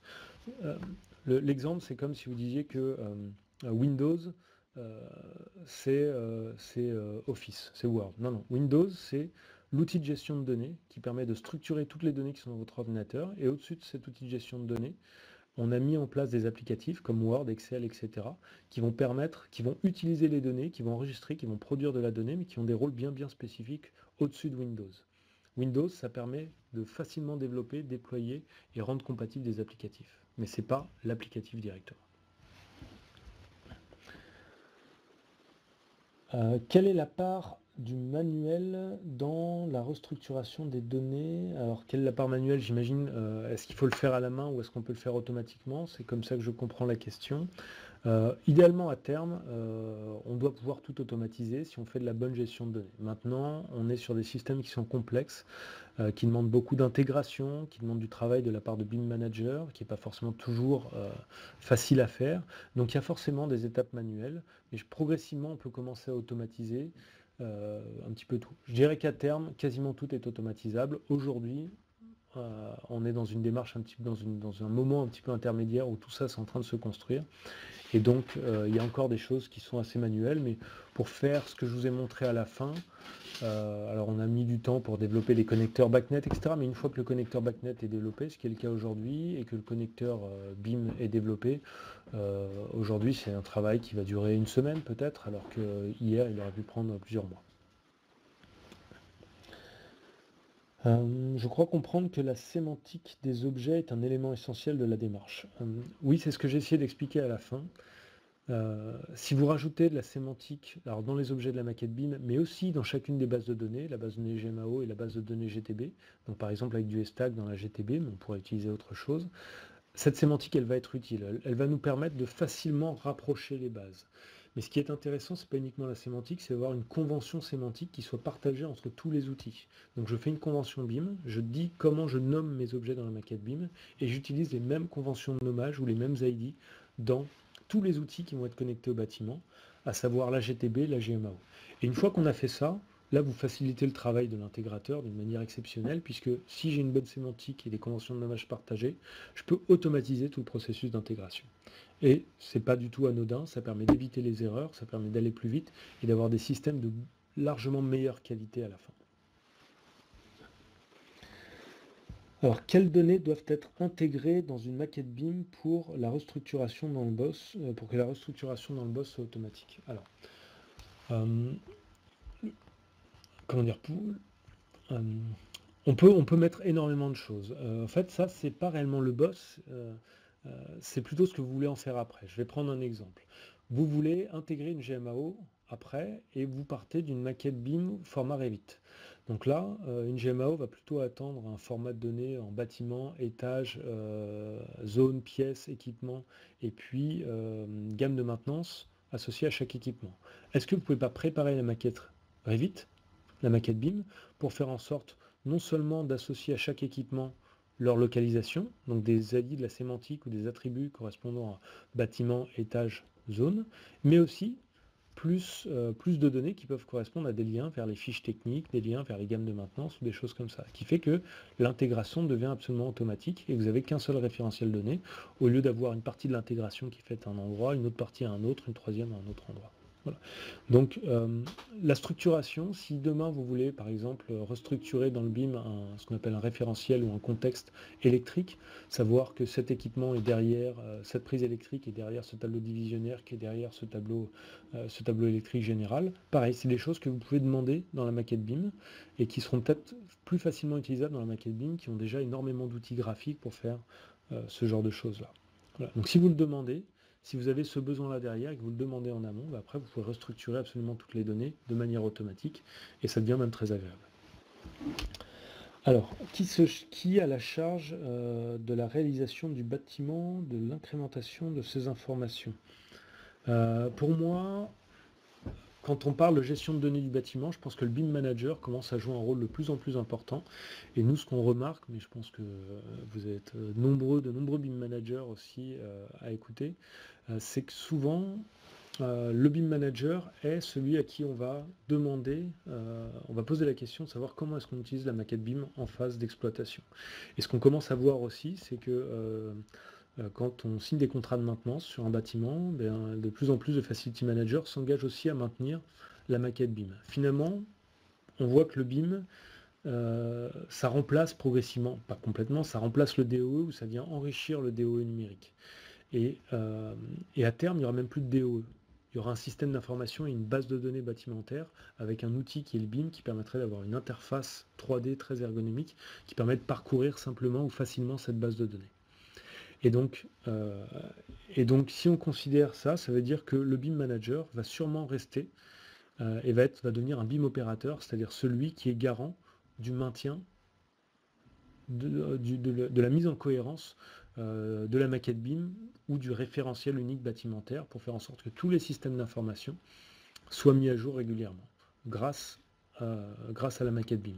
Donc je pense que le BIM Manager prend vraiment ce rôle-là et c'est lui qui demain aura ce rôle, y compris en phase d'exploitation.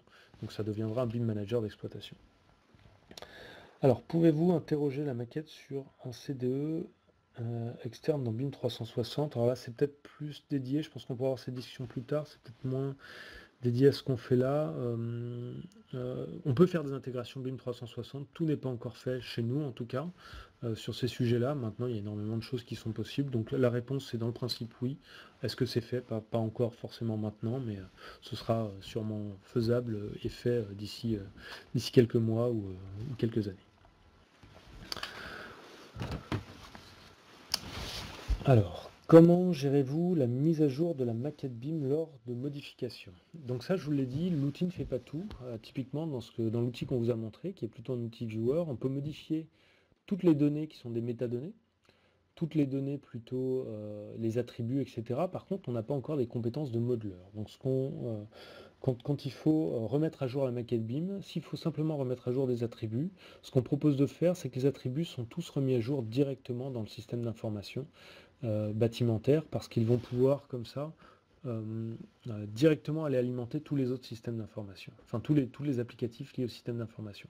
Quand on veut faire à jour mettre à jour des modèles 3D, ce qu'on va faire, c'est qu'on va prendre l'outil adapté pour ça, un modeler, et puis dans ce modeler, on remet à jour une nouvelle version, et puis automatiquement dans le boss, on va avoir mis en place des outils, alors tous n'existent pas complètement encore, mais ils vont exister progressivement, des outils qui permettent de finalement faire de la gestion de versions, de la validation des versions, et puis faire en sorte que tous les liens qu'on avait fait avant, tous les liens qui existaient entre les objets de la maquette et les points de mesure GTB ou les tickets de la maquette, soient conservés pour tous les objets qui ont été modifiés, soit archivés pour tous les objets qui ont été supprimés, et qu'on fasse des nouveaux liens assez facilement pour tous les objets qui sont nouveaux.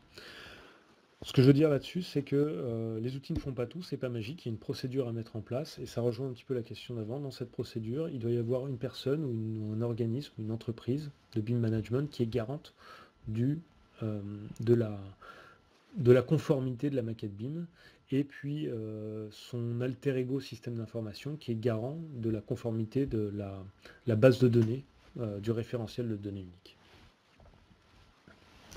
Alors, pouvez-vous revenir sur le format STAC dans vos bases de données? Donc là, le format STAC, c'est quand on se connecte à la GDB, on va pouvoir faire des requêtes beaucoup plus riches parce que STAC va fournir des tags, des attributs à chaque point de mesure qu'on va pouvoir réutiliser. Donc soit vous avez mis du STAC et on peut se connecter, se coupler, faire un connecteur STAC et donc avoir cette sémantique de plus, soit dans votre intégration, et ça peut être aussi beaucoup plus simple, vous avez votre maquette BIM d'un côté, et puis dans STAC, vous rajoutez qu'un seul tag, qui est l'identifiant de l'objet BIM auquel correspond ce point de mesure. Et là, ça, finalement, ce couplage BIM GTB, ça rend les choses aussi riches, puisque finalement, l'information, vous l'avez dans la maquette BIM, vous n'êtes pas obligé de la répliquer dans STAC. Dans STAC, vous mettez juste un identifiant, enfin, dans votre base de données GTB, vous mettez juste pour chaque point de mesure, l'identifiant de l'objet BIM auquel est associé ce point de mesure.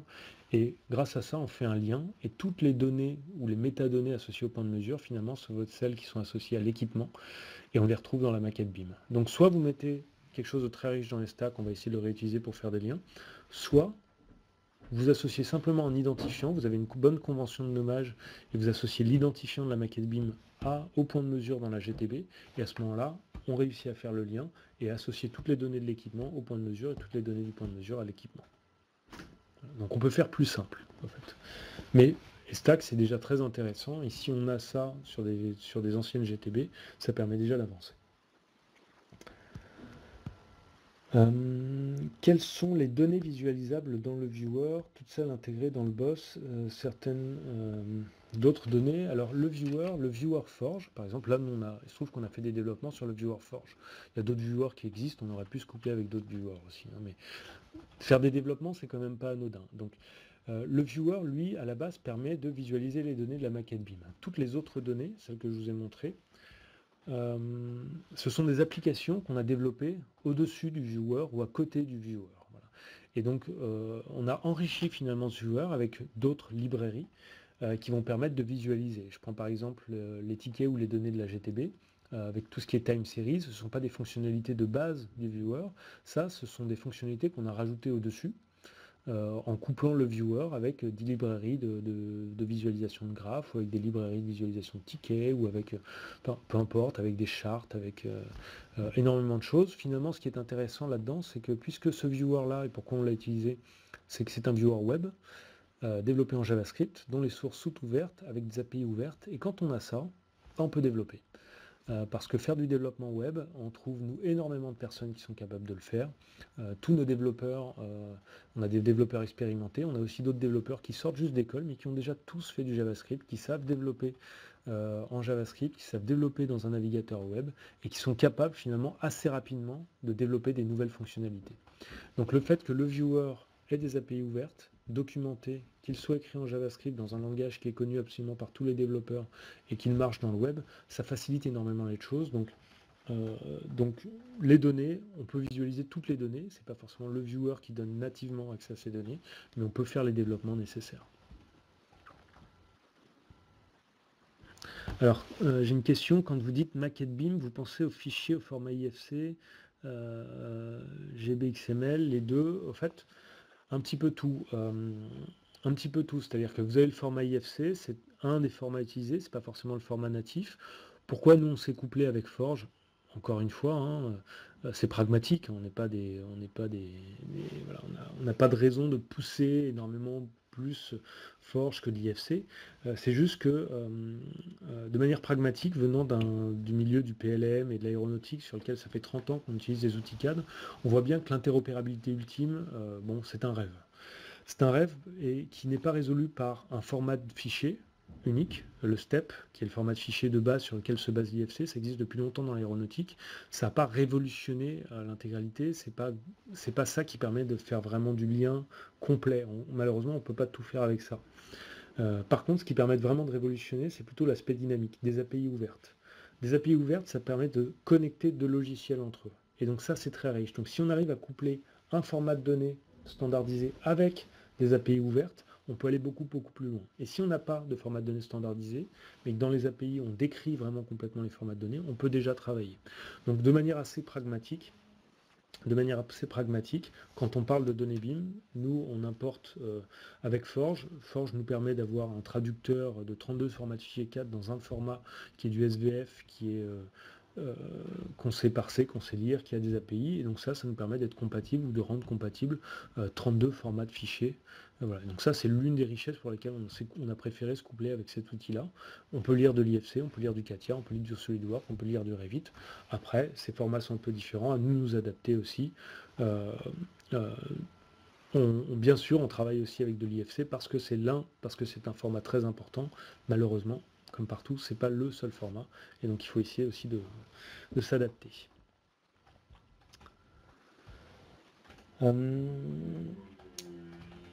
Existe-t-il un genre de Google Play ou des API? Alors, j'imagine que cette question elle est associée plutôt à à un Play Store ou un App Store. Alors aujourd'hui, il n'existe pas encore. On en est encore au début. Hein. Toutes ces choses-là sur le bâtiment digital, c'est des choses qui sont pas non plus, qui n'ont pas 10 ans. Et qui évoluent énormément. Donc l'objectif final, c'est d'avoir associé à cet OS un App Store. Voilà, et ça, c'est des choses qu'on construit de manière progressive. Mais bien sûr, c'est évidemment notre objectif à terme de vous proposer un App Store. Et quand on dit proposer un App Store, l'idée qu'il y a derrière, c'est que toutes les applications, voire 99% des applications, ne viendront pas de nous. Parce qu'encore une fois, nous on a un métier qui est très précis, c'est le développement de cet OS, développement de cet App Store, et puis de quelques applications, parce qu'un OS ne s'utilise jamais tout seul. Ce sont les applications qui sont dessus qu'on utilise, et donc c'est pour ça qu'on développe ces applications autour de la connexion GTB GMAO qui nous semble vraiment être le socle de ce qui existe dans un bâtiment aujourd'hui, et des choses assez indispensables dans un bâtiment. Mais demain, cet App Store, l'idée qui est derrière, c'est qu'on a déjà des partenaires, d'ailleurs aujourd'hui, Fujitsu par exemple, qui développe des applicatifs dessus, Devoting qui va développer, chez EDF, ils ont des développeurs qui développent leurs propres applications dessus. Autrement dit, l'objectif, c'est vraiment de se dire que cette plateforme est ouverte et que on n'a pas l'ensemble des compétences. Par contre, on peut avoir des partenaires qui, eux, vont avoir les compétences pour répondre à des problématiques spécifiques. L'intégration des outils de gestion de patrimoine comme Abila et Active 3D, c'est un autre, alors on n'en a pas parlé aujourd'hui, mais la gestion de patrimoine est évidemment l'un des gros points clés ici. Je dirais qu'ici, la seule contrainte, c'est la même que partout ailleurs, c'est est-ce que ces outils ont des API ouvertes et documentées. L'idée, c'est qu'on ne va pas, nous on n'a pas pour objectif de prendre ces métiers-là ou de faire ces métiers-là à leur place. Idéalement, on aimerait bien plutôt pouvoir s'y connecter pour pouvoir échanger des données avec ces outils. Voilà, alors les contraintes ou les demandes, on ne les a pas eues forcément, on travaille plutôt dans le milieu du tertiaire. Les outils comme Abila, Active 3D sont plutôt des outils, de ce que je connais, hein, utilisés beaucoup par exemple dans le résidentiel par des bailleurs sociaux. Voilà, donc c'est vrai qu'on n'a pas eu, nous, encore à gérer ce type de demande. Mais évidemment que demain, ce sera très intéressant et pouvoir échanger des données avec ces outils, ce serait très intéressant. À ma connaissance, je ne suis pas un spécialiste, je ne sais pas si aujourd'hui Abila et Active 3D ont des API ouvertes et documentées. On peut échanger des fichiers, voilà, ce qui n'est pas des API, hein, c'est vraiment deux choses différentes. Donc on peut échanger des fichiers avec ces solutions-là, donc des fichiers à plat.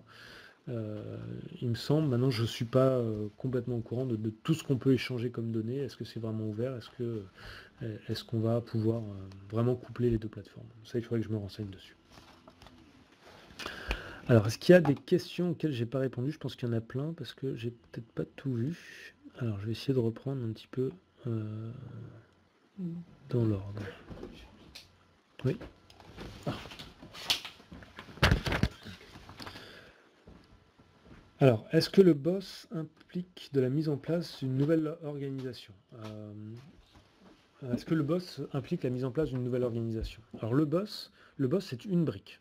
Le BOSS est une brique qui est un cœur de système d'information, donc ça implique la mise en place d'un système d'information bâtimentaire. Et encore une fois, un outil ne remplace pas tout. Un outil ne fait pas tout. Un outil, ça s'accompagne de process et de compétences. Donc oui, le BOSS, l'objectif, c'est d'aller vers du bâtiment digital. Un bâtiment digital, ça veut dire qu'il va falloir qu'il y ait des gens qui soient compétents pour l'architecture digitale du bâtiment. Donc on est en train d'architecturer un système d'information qui n'est pas anodin en plus, hein. Prenez un bâtiment, une tour de 40 000 m² à la Défense. Cette tour de 40 000 m², potentiellement, elle peut avoir 20 000, même plus, 40 000 objets connectés qui remontent des données toutes les 5 minutes. Elle peut avoir, je sais pas moi, peut-être 2000 personnes qui, tous les jours, utilisent ce bâtiment, des occupants qui utilisent ce bâtiment et qui demain vont vouloir avoir accès à des applicatifs sur ce bâtiment. Et les applicatifs du bâtiment, il n'y en a pas un, il y en a plusieurs, il peut y en avoir 10, 20. Autrement dit, si vous regardez le système d'information bâtimentaire, sur un bâtiment, une tour à la Défense, et que vous essayez de le comparer par exemple au système d'information de WeThings, les balances connectées. Les balances connectées, vous en avez une chez vous qui va vous remonter une donnée peut-être une fois par jour, si vous vous pesez tous les jours, pour principalement une grosse application de gestion de votre santé. Le système d'information d'un bâtiment intelligent, une tour de 40 000 m² à la Défense, est plus complexe, voire aussi complexe, que l'ensemble du système d'information de WeThings à l'échelle mondiale. Ce que je veux dire, c'est que ce n'est pas anodin. Et bien sûr, pour gérer un système d'information comme celui-ci, pour faire vraiment du bâtiment digital, il faut une organisation avec des architectes digitaux, avec des intégrateurs digitaux, avec des opérateurs digitaux et avec des équipementiers digitaux qui sont des éditeurs de logiciels. Donc vous retrouvez dans le digital, chez les SS2I, toute l'organisation qu'on peut retrouver dans un bâtiment, quasiment, avec des AMO, des architectes, des intégrateurs, des opérateurs et des équipementiers. Et c'est déjà un métier qui est spécialisé, avec des gens qui sont compétents là-dessus. Et bien sûr, pour maintenir tout ça, ça demande une organisation, ça demande des process, ça demande des méthodes et ça demande des compétences. Alors, peut-on, depuis le viewer, pousser des mises à jour vers la GMAO? Alors, oui, pas depuis le viewer. Encore une fois, c'est pas le viewer, c'est pas le rôle du viewer. Le viewer, il est là pour superviser, hyperviser, observer ce qui se passe. On peut modifier quelques données. Par contre, ces données, elles vont aller dans le BOSS. Donc, ces données, elles vont être poussées dans le BOSS. Et le BOSS, lui, sera connecté avec la GMAO selon certains droits, et en fonction des droits qu'il a, il pourra pousser ou non des données dans la GMAO. Mais ça, c'est vraiment le rôle du middleware, que de pousser des données avec certains droits dans les outils, pas directement le rôle du viewer, qui est juste l'un des portails d'accès, l'une des applications connectées au cœur de plateforme, qui est le BOSS. Comment rapprochez-vous les projets de BIM des objets GMAO? Donc ça, c'est l'une des questions clés, l'une des questions phares justement de l'intégration. Soit vous faites des intégrations complètement séparées, vous avez des ID spécifiques dans l'outil de GMAO, des ID spécifiques dans l'outil, dans la maquette BIM, et puis il y a bien un moment, on n'est pas magicien, donc il faut qu'on fasse des liens entre les deux, il faut qu'on arrive à avoir une espèce de table de connectivité qui me dise tel objet BIM correspond à tel objet dans la GMAO, et puis avoir une espèce de fichier Excel dans lequel j'ai deux colonnes, et puis la première colonne c'est les identifiants dans la maquette BIM, les identifiants dans la maquette GMAO, et grâce à ça je peux faire le lien entre ces deux bases de données. Ou bien vous considérez que le BIM dans les nouveaux bâtiments, par exemple, ou les bâtiments en rénovation, arrive avant la GMAO, et vous faites en sorte d'imposer à l'intégrateur GMAO une charte, une convention de nommage, qui fait qu'il enregistre dans les données de sa GMAO les identifiants de la maquette BIM.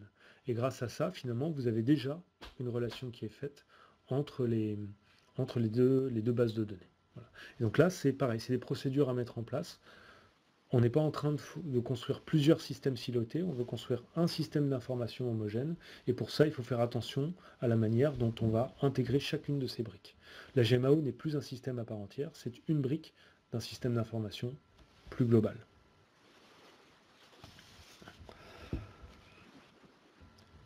Comment pouvez-vous vous interfacer avec la maîtrise d'œuvre, prise en compte d'une charte BIM? Donc vous l'avez dit, avec la maîtrise d'œuvre, il y a deux manières de s'interfacer. La première, c'est bien sûr une charte BIM.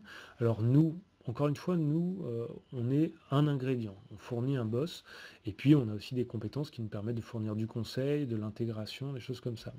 Donc ce qu'on fait aujourd'hui quand on travaille avec des maîtrises d'œuvre, c'est qu'on essaie de leur fournir, nous on discute avec notre client, la maîtrise d'ouvrage ou le preneur, on voit ses besoins, on essaie d'identifier ses besoins, donc de définir à partir de ses besoins quelles sont les données dont il a besoin, lui, pour pouvoir faire ça. Je vais intégrer demain de la GTB et de la GMAO. D'accord, donc ça nécessite dans la maquette BIM de prévoir, de mettre dans sa charte BIM des conventions de nommage qui vont permettre demain le couplage entre la GTB et la GMAO, et donc de pousser une charte auprès de ces gens-là, auprès de la maîtrise d'œuvre, pour faire en sorte, auprès du BIM manager de la maîtrise d'œuvre ou du BIM manager global, pour faire en sorte que lui intègre dans sa charte BIM des contraintes liées à l'usage du BIM en phase d'exploitation. Donc là, ce sont des procédures. Nous, on a mis en place une petite charte BIM, des éléments de charte BIM.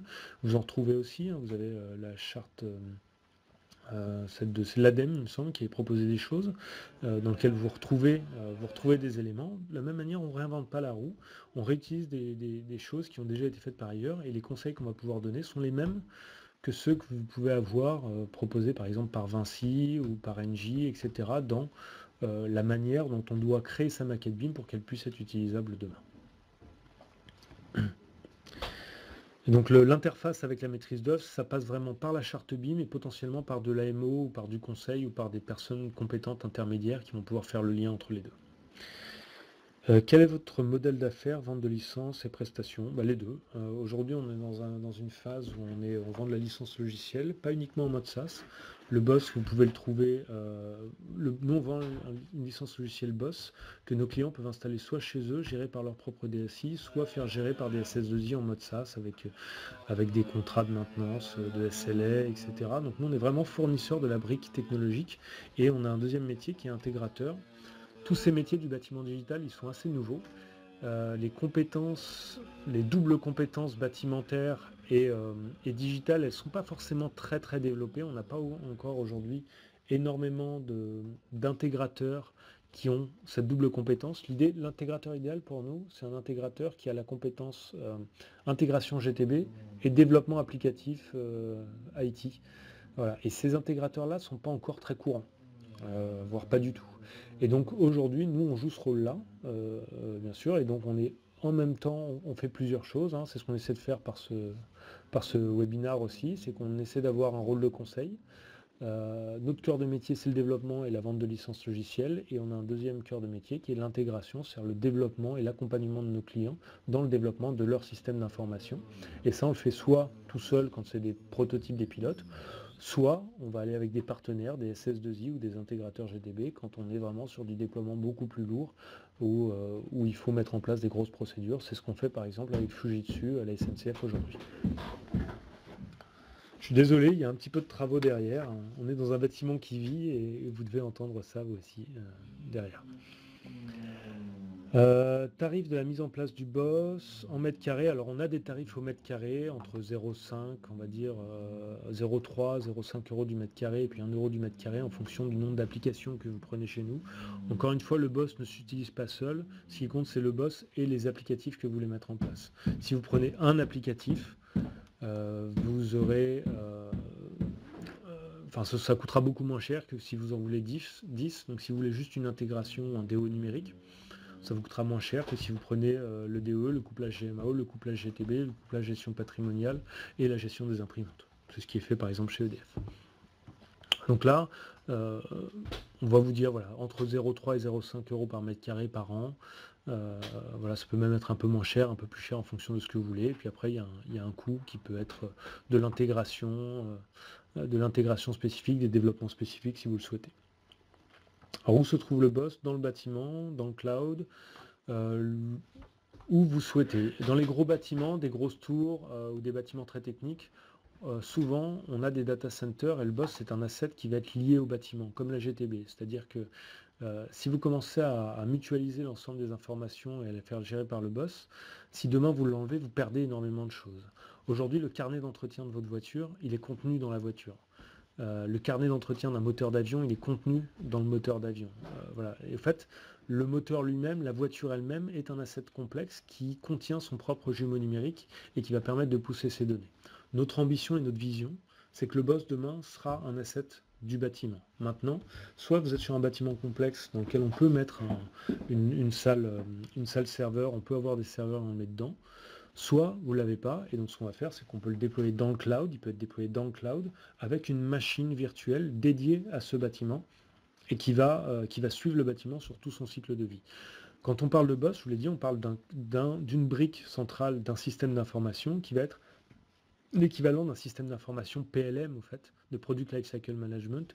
L'objectif du boss, c'est juste de permettre la création de ce système d'information qui va suivre le bâtiment sur tout son cycle de vie et qui normalement l'accompagne même lors d'une vente, lors d'une session. Donc on peut le mettre dans le bâtiment, on peut le mettre en dehors du bâtiment, mais quoi qu'il arrive, c'est une machine et un système dédié au bâtiment. En quoi le boss diffère d'autres middleware du bâtiment type DoMove, Niagara, qui permettent aussi la gestion de la maintenance des équipements. Alors DoMove, Niagara, alors je connais peut-être plus Niagara, mais DoMove c'est la DoGate. Ce sont principalement des outils de gestion GTB, c'est-à-dire qu'ils vont gérer une partie des données du bâtiment qui sont principalement les données des points de mesure et puis un référentiel bâtimentaire. Par contre, ces outils-là ne gèrent pas des tickets de maintenance, ne gèrent pas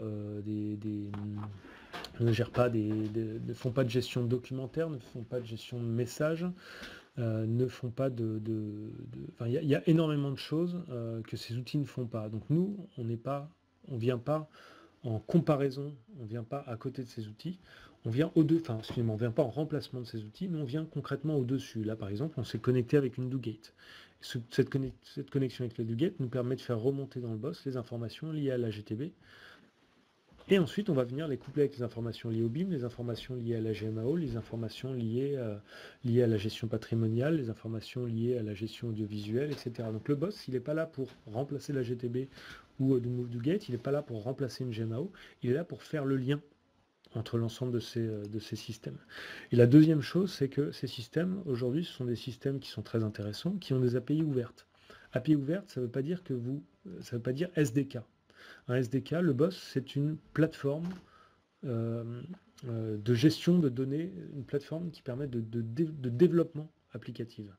Donc en gros, c'est une plateforme sur laquelle vous allez pouvoir développer des applicatifs, développer des nouveaux modèles de données, et ces nouveaux modèles de données, vous allez les utiliser pour créer des nouvelles applications. Donc le boss, c'est une plateforme de développement applicatif qui va se connecter avec DoMove, DoGate, Niagara pour récupérer des données qui sont essentiellement des données venant des objets connectés. Alors GTB, mais ça peut aussi faire d'autres choses, hein, mais essentiellement, on va faire remonter des données venant d'objets connectés via des API.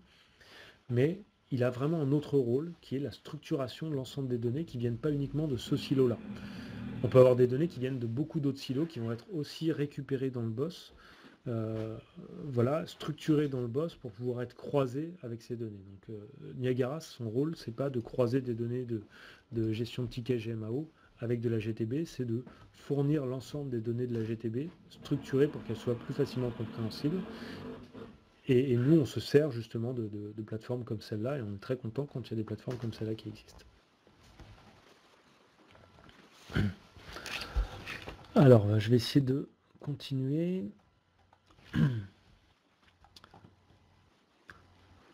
Conseillez-vous de créer de nouveaux équipements dans la GMAO, la GTB ou le BIM ou le BOSS?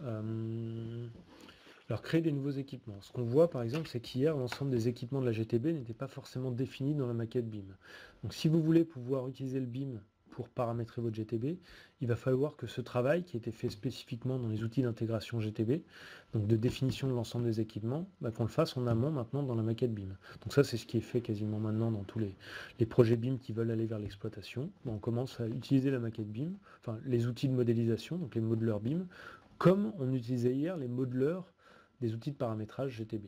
Voilà. Et ce qui est intéressant, c'est que ces outils BIM, ces outils de modeleur BIM, ils sont quand même très riches, beaucoup plus riches que les outils qu'on trouvait pour l'intégration GTB hier, et donc ils nous permettent très facilement de venir aller charger un équipement, le glisser, le déposer au bon endroit, lui associer des données. On va dire que toute cette partie de modélisation, de modeleur, elle est tellement plus riche ici que finalement on se demande même pourquoi on l'a fait encore sur ces autres outils. La seule raison c'est que aujourd'hui les intégrations et les initialisations ne sont pas encore faites, mais demain il n'y aura plus aucune raison d'utiliser les outils de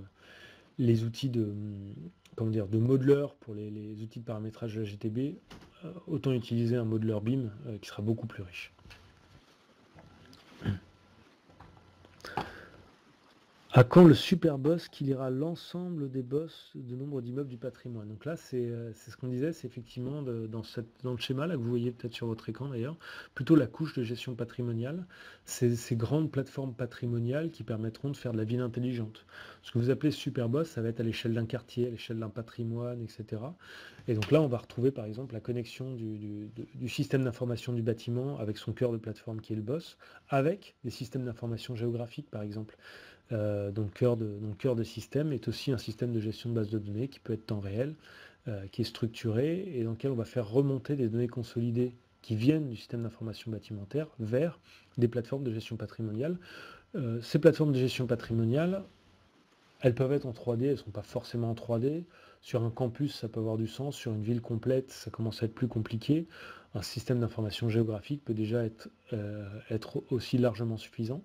Mais on va dire que ça, c'est déjà possible. Les systèmes d'information géographique avec des API ouvertes et documentées, ça existe. Et donc, si vous avez mis un boss, faire remonter ou échanger de manière bidirectionnelle des données entre un système d'information géographique et un système bâtimentaire, c'est déjà possible. Encore une fois, c'est possible dans un cadre qui est celui où je passe par une SS2I qui va me développer l'outil parce que l'outil miracle qui fait tout n'existe pas, n'existera sûrement pas demain, il y a tellement de choses à faire que ça passera sûrement toujours par de l'intégration du développement spécifique, comme on le fait dans un outil PLM aujourd'hui, comme on le fait dans un outil ERP aujourd'hui. Voilà, il y a toujours du spécifique, chaque bâtiment étant un prototype, chaque ville étant différente, chaque quartier étant différent, il faudra toujours adapter le système à son usage.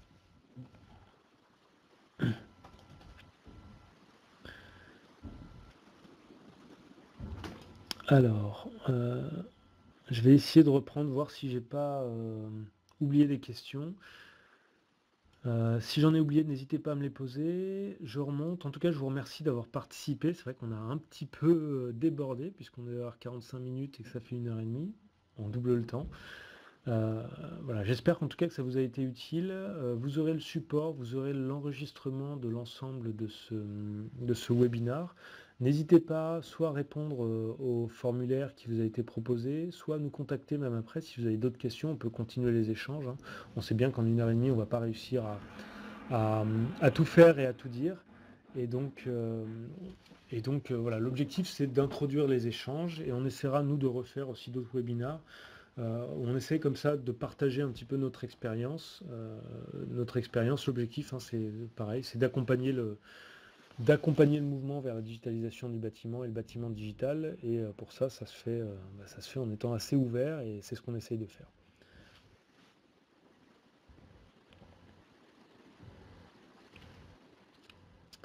Merci beaucoup.